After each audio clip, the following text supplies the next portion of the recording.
Ya, berikut ini adalah penyelesaian soal nomor 3 UTS. Berdasarkan beban terfaktor pada nomor 2 di atas, hitunglah berapa nilai gaya batang yang bekerja pada batang 7. Nah, ini adalah hasil perhitungan dari nomor 2, di mana sudah ada beban akibat beban terfaktor ya. PA K3, PA ini beban terpusat pada titik A, K3 ini simbol dari kombinasi 3. Nah, selanjutnya dari beban ini, beban terfaktor ini akan dihitung nilai gaya batang yang bekerja pada batang 7 seperti ini. Di sini. Nah, untuk itu, untuk mendapatkan gaya batang, ada banyak metode dan pada saat ini yang digunakan metode yang cepat yaitu metode perbandingan segitiga. Untuk mengerjakan metode perbandingan segitiga, pertama dihitung dulu reaksi perletakan RAV sama REV. Nah, karena bebannya terdistribusi secara simetris, maksudnya di A sama dengan di E, di B sama dengan di D, kemudian jarak bentangan horizontalnya sama, kemudian tingginya juga sama, artinya beban terbagi secara merata. Sehingga ketika ada dua tumpuan, maka total beban yang ada tinggal dibagi 2. Sehingga perhitungan RAV-nya adalah sebagai berikut: PA K3 ditambah PB K3 ditambah PC K3 ditambah PD K3 ditambah PE K3 ditambah PF K3 ditambah PG K3 ditambah PH K3 ditambah PI K3 kemudian dibagi 2. Jadinya 3,801 kali 10 pangkat 3 kg atau 3.801 kg. Jadi REV sama dengan RAV. Nah, selanjutnya dihitung gaya batang 7 akibat beban terfaktor. Nah, untuk hitung gaya batang 7, nah, kita bisa hitung dari sisi kiri dari bagian A atau kita hitung dari sisi kanan. Ya, kita dapat menggunakan bantuan software AutoCAD untuk menggambar bagian-bagiannya, dan pada saat ini kita coba hitung dari sisi kiri, jadi dari A. Nah, ini adalah RAV 3801 kg. Ini sama seperti perhitungan kita di sini. Nah, kemudian E1Y itu yang di sini. Ini perbandingan, ini berkaitan dengan metode perbandingan segitiga. Nah, ini gaya vertikalnya. Kemudian ini gaya horizontalnya. Ini maksudnya apa? Ini maksudnya gaya dari yang bekerja secara miring pada batang 1 ini dibagi ke sumbu X dan sumbu Y. Nah, E1Y ini bekerja vertikal. Kita belum tahu di sini arahnya menuju titik. Kalau menuju titik ke sini atau ke bawah, atau dia meninggalkan titik atau ke atas. Nah, yang kita tahu pada titik A ini ada 3 gaya vertikal. Pertama RAV ke atas, kemudian PAK3 ke bawah. Nah, agar seimbang atau tidak bergeser titik A ini atau join A ini, maka gaya yang ke atas harus sama dengan gaya yang ke bawah. Nah, pada 2 gaya ini ada 3801 kg ke atas dan 824,888 kg ke bawah. Berarti ada selisih 3801 kurang 824. Nah, itu hasilnya sama dengan 2.976 atau 2,976 kali 10 pangkat 3 kg.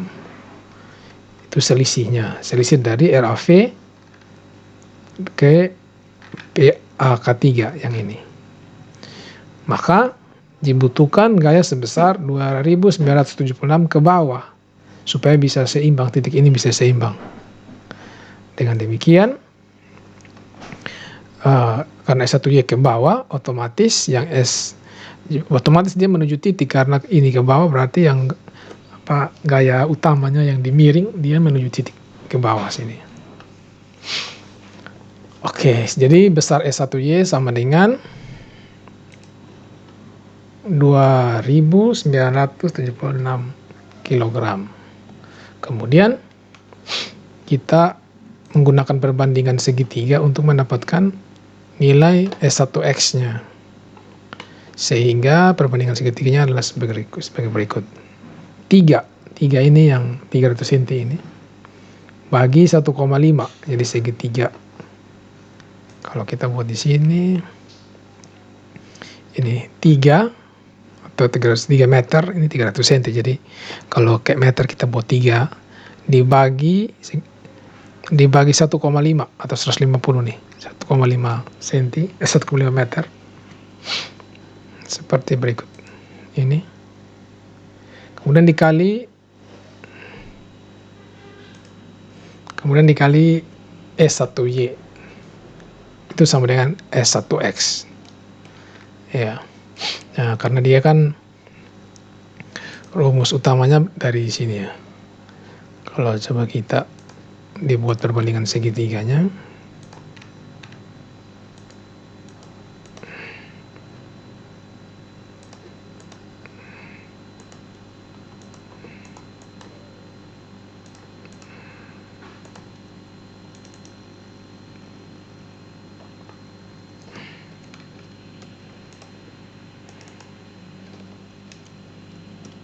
ya. Nah, sorry.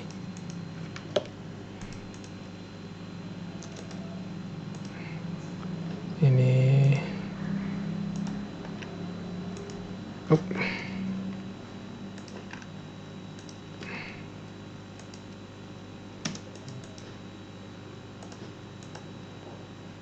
ya, perbandingan segitiganya itu pertama ada segitiga kecil di dalam sini, kemudian ada segitiga besar yang di sini.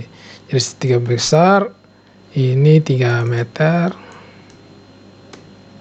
dibanding bagi per yang horizontal vertikalnya 1,5 ini.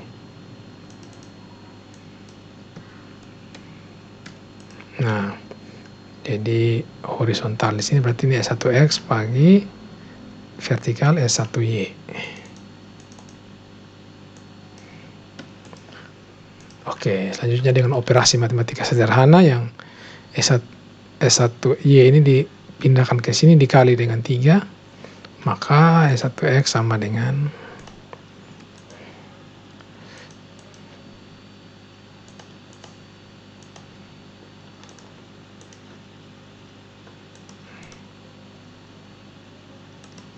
ya, ini dikali S1Y.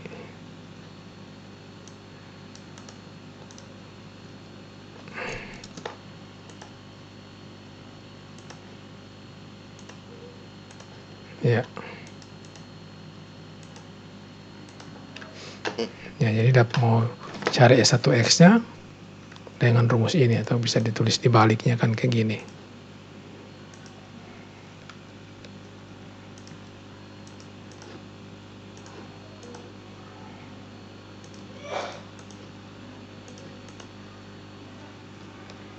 Ya. Maka jadi seperti yang rumusnya sini. S1X sama dengan 3 per 1,5 kali S1Y. S1Y sudah dapat, yaitu 2979 kg. Maka S1X sama dengan 3 bagi 1,5 sama dengan 2 kali 2979 sama dengan 5953 kg. Atau 5,953 kali 10 pangkat 3 kg.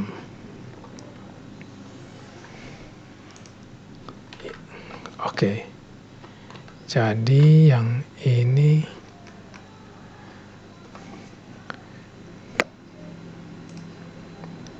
Ya, S1 sudah dapat sebagai 5.953 ya. 5.900.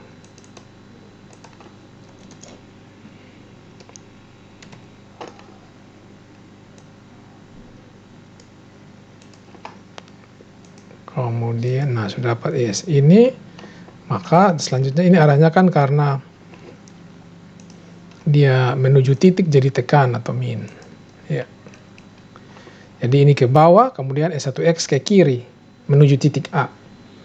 Maka S5 harus sama dengan meninggalkan titik.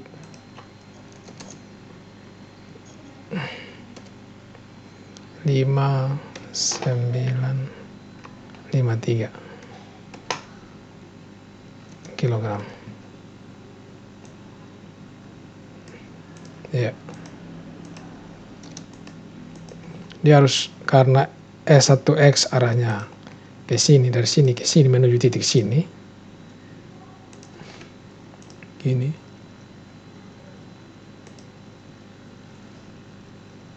Ya, menuju ke sini.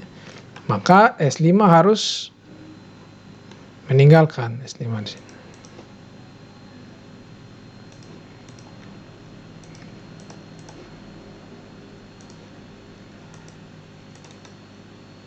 Ya, maka dia positif. Nah, kemudian untuk S6, karena di titik F ini ada dua gaya horizontal saja, yaitu S5 dan S6. Nah, S5 kan dia meninggalkan titik, berarti ke sana. Ketika tinjau di titik F, S5 meninggalkan titik, maka dia bergerak dari sini ke sini. Maka S6 harus bergerak dari sini ke sini, menuju G, dari F ke G, karena dia harus supaya seimbang, supaya titik F tidak bergeser.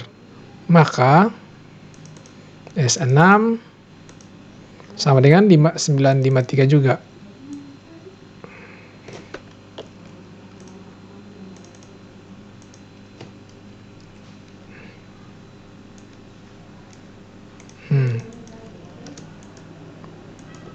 Gitu. Jadi yang ini meninggalkan titik, yang ini meninggalkan titik. Nah, kemudian S7-nya bagaimana? Nah, di sini kan simetris semua, ini bentangnya sama-sama, bebannya juga terdistribusi secara simetris, otomatis S7 ini harus sama dengan S6. Maka S7 pasti sama dengan 5953 juga kilogram. Ya, S8 otomatis juga akan sama, tapi kita di sini diminta dicari S7 batang 7. Nah, ini 5953 kilogram. Nah, maka nomor 3, hitung berapa nilai gaya batang yang bekerja pada batang 7. Nilainya adalah 5953 kali 5,953 kali 10 pangkat 3 kg, atau sama dengan 5.953 kg. Dia tarik, batangnya batang tarik. Nah, kalau mau dihitung juga dari sisi kanan, itu juga sama. Sisi kanan tuh maksudnya dari sisi sini. Diketahui RAV, maka kemudian kita cari S4Y, kemudian dapat S4X, kemudian dapat S8, kemudian dapat S7. Itu bisa juga itu dengan perhitungan model seperti ini. Yang ini. Oke, itu perhitungan itu 3A, kemudian 3B. Jadi batang 7 adalah jenis batang tarik karena arahnya meninggalkan titik. Nah, selanjutnya kita yang C, hitung perhitungan batang tarik. Nah, untuk batang tarik, karena rangka batang maka tumpuannya sendi-sendi. Nah, beban tarik terfaktor maksimum atau TU di S7 itu sama dengan 5953 yang kita hitung tadi di A. Sekarang data elemen tarik kayu kode mutu E8 itu kan kita bisa lihat di mana ajar ya, dan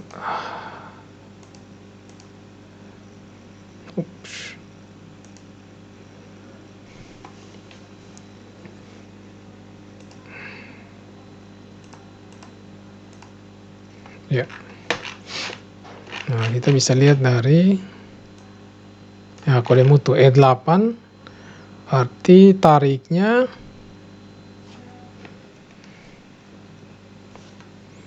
FT ini 4,9 MPa. Nah, ini 4,9, E-nya 8.000, E-min-nya 4.000. Kita lihat dari bahan ajar tabel 1. Ini 8.000 dan 4.000 untuk E dan E-min. Oke, selanjutnya. Nah, CM-nya berapa? CM-nya coba kita lihat dari bab 2 tentang koefisien.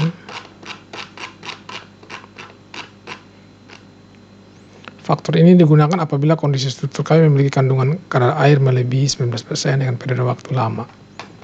Nah, ini untuk FT 1,0. Nah, jadi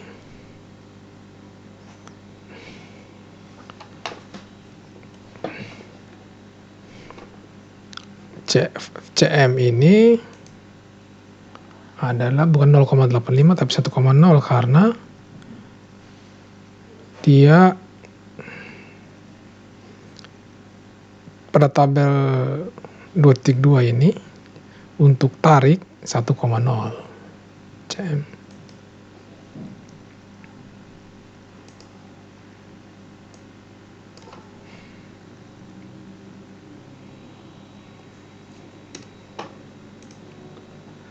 Kemudian CT-nya berapa? CT kayu yang diinginkan di bawah kondisi normal akan meningkat kekuatan sebaiknya jika kayu dipanaskan. Nah, kita lihat tabelnya. Untuk FT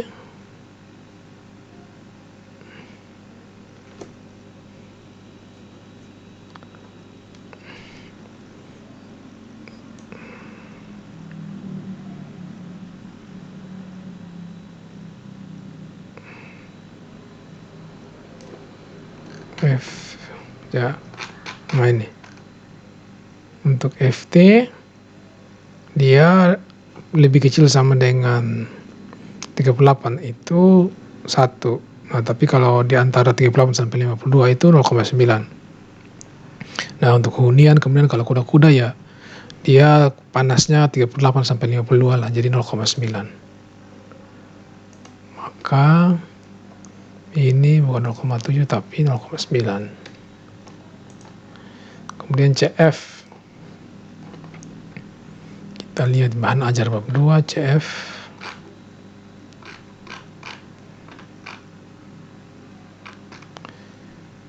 Nah, untuk faktor ini dari desain lentur, desain tarik, dan desain tekan sejajar serat acuan untuk kayu dengan tebal 50,8 mm atau 5 cm atau sampai 101 atau 10 cm yang dipilih secara visual harus dikalikan dengan faktor koreksi yang ditetapkan yaitu 1.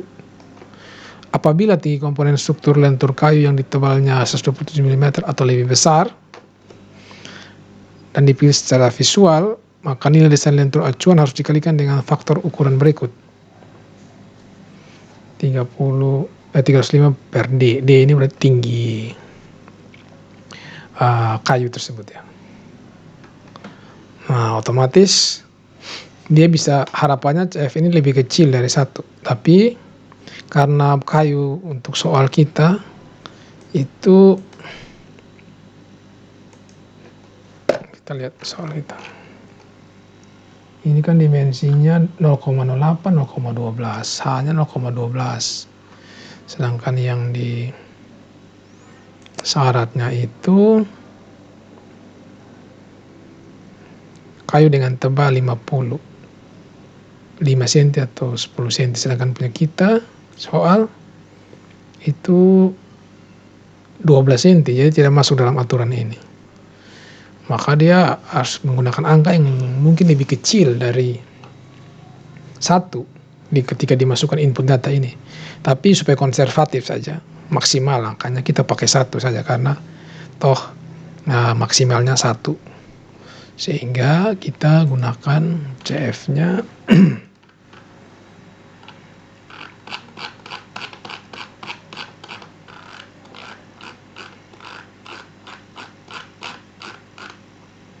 sama 1,0. Kemudian CI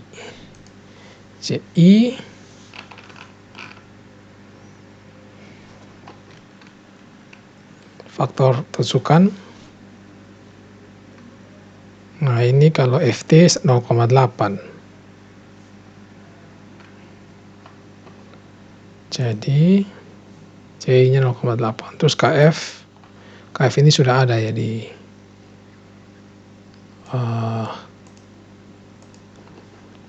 rumusnya. Untuk tarik KF-nya 2,7 ini. Oke. Selanjutnya lambda untuk tarik faktor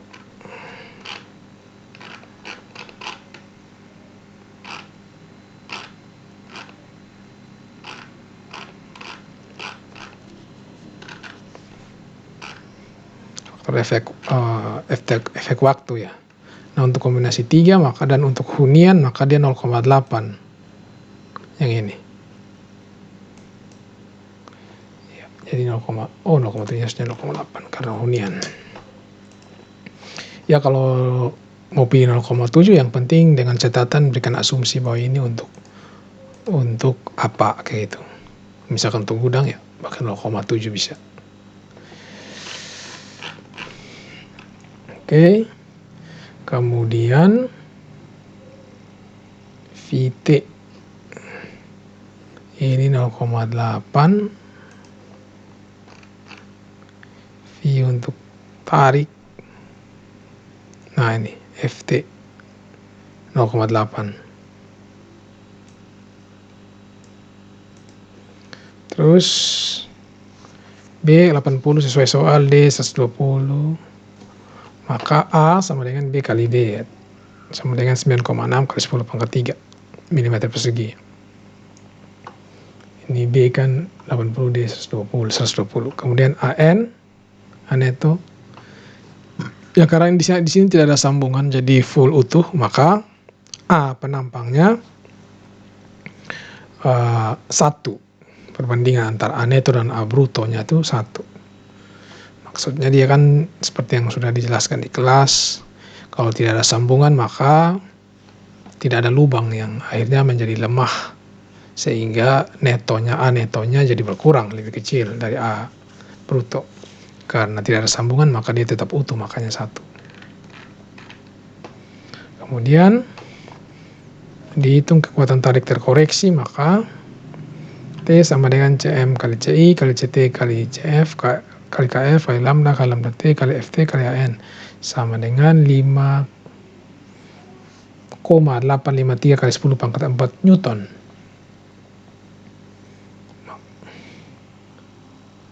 Nah, untuk konversi ke kilogram dia jadi 5,853 kali 10 pangkat 3 kilogram atau 5.853 kilogram.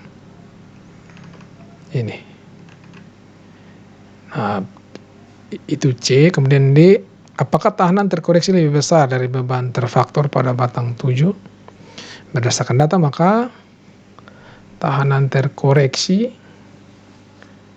tahanannya 5.953, sedangkan